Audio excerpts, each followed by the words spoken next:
Hello. My name is Tara Lynn Klimez.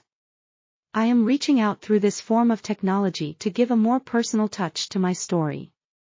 I always wanted children but sadly, was not blessed with any, so my children were my two fur babies, Daisy a Bichon Frise and Ruby a Maltese Terrier cross that I'd rescued when we lived in Las Vegas, and Chirpy my beloved cockatiel. Saturday, the 1st of October 2016 was to be an ordinary day for me. I worked for a diagnostic imaging company in Southaven. I enjoyed my job and was due promotion.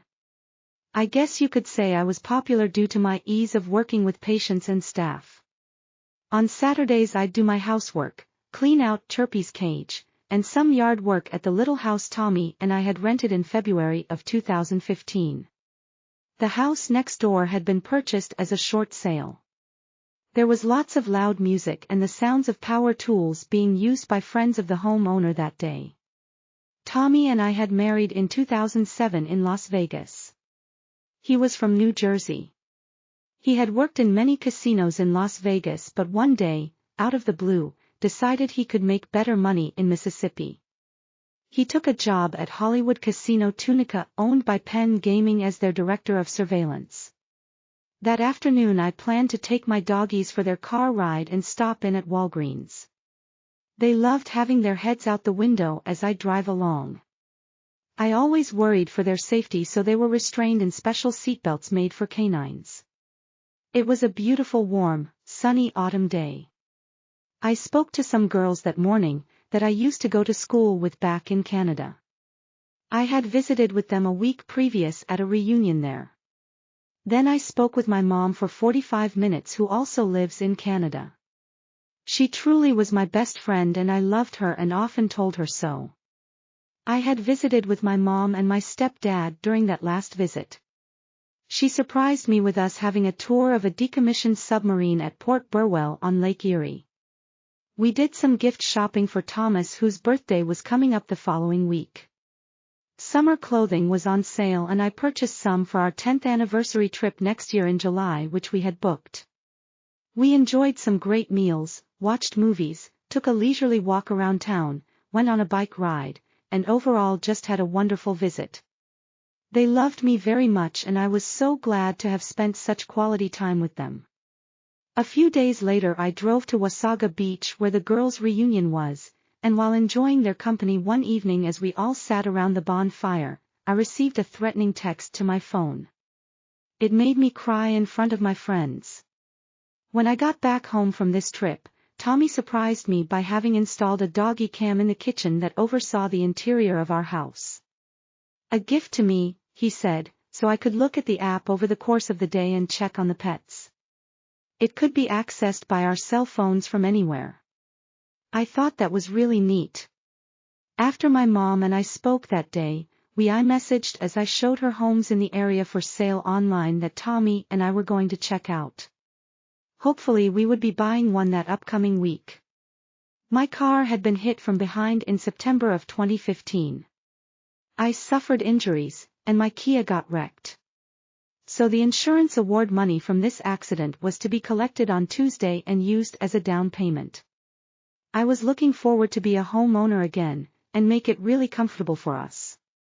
I was glad my mom agreed to come stay and help me with decorating. Returning from my errands, I set out to groom both doggies in the little guest bathroom. I heard a noise at the front door. It was around 3 o'clock. I wasn't expecting anyone, but I walked over and peered out. It was someone I knew. I opened the door and suddenly they grabbed me by my throat. I was shocked and absolutely terrified. I screamed and called out for my mom, then I couldn't breathe. I cannot remember anything after that. Tommy called the Southaven police for them to do a welfare check on me at 1 a.m. the next day. He had left on Thursday to visit his parents and his fraternal twin brother Robert in Myrtle Beach, South Carolina. Tommy didn't call my mom and stepdad earlier that evening to ask if they had spoken to me that day and if I had any plans to be out that evening. So 1 o'clock in the morning was an odd time to send the Southaven police to our house, as usually people are sleeping then. The first responders found me dead on our guest bed. They said I had shot myself in the right side of my head. I was left-handed. The powder burn left from the gases as the bullet entered my head seared the muzzle shape into my skin, showing clearly that the gun had been held upside down. The coroners and police either didn't look or didn't care. They closed my case in just 4 hours. No toxicology sampling was done. They took my body to a morgue out of town and didn't do the required pathology. Tommy told them he wanted me cremated as soon as possible. He told my mom that he didn't want to give me a funeral. When my work colleagues heard, they put on a memorial for me a few days later. Tommy came with his parents Jim and Barbara, but they didn't bring my cremains to be blessed by the Reverend nor flowers out of love or respect. Tommy said he was too busy and forgot. I had always been afraid of loud noises since a child.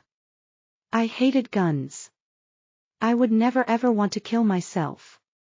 I don't know why Tommy wouldn't help my mom and stepdad get answers as to why no investigation was done by the police. And why are the police saying I took my own life yet they have absolutely no proof? They are lying. I had been a long-time blood donor. I have volunteered in hospice care facilities. I always believed people should leave this world as comfortable as possible, in love and peace. Since my death, my mom has tried her best to get someone to look into what happened to me. In 2022, she located Second Look Training and Forensics in North Carolina that investigates staged crime scenes. Grant Graham is a forensic scientist. He used to work for the FBI in the crime lab in Biloxi. He saw blood stain patterns and spatter on my body that meant someone else was also in the room at the time I had died. This is irrefutable evidence. Arthur, known as Steve Chancellor, is a long-time criminal investigations detective for violent crimes. He started the Mississippi Bureau of Investigation's Cold Case Unit. His victimology report along with Grant's bloodstain research have unequivocally determined my death a homicide. Their report is available upon request. However, it is strange that the Southaven police would not accept Second Look's peer-reviewed report. An arm of the FBI, the Behavioral Analysis Unit, in Quantico, Virginia, asked the Southaven police to gather victimology for them. My mom sent the Southaven police new information. Turns out the Southaven police didn't even do as the FBI had asked them to do. After 6 months, and the SPD only scanned Second Look's report, they sent my mom a letter saying my death cause still was a result of suicide, and again my case was closed. We are seeking any information that will assist us in locating the perpetrator or perpetrators that took my life. If you have any information about my murder, no matter how small, please contact Steve at Second Look Forensics at 919-360-3518. Thank you.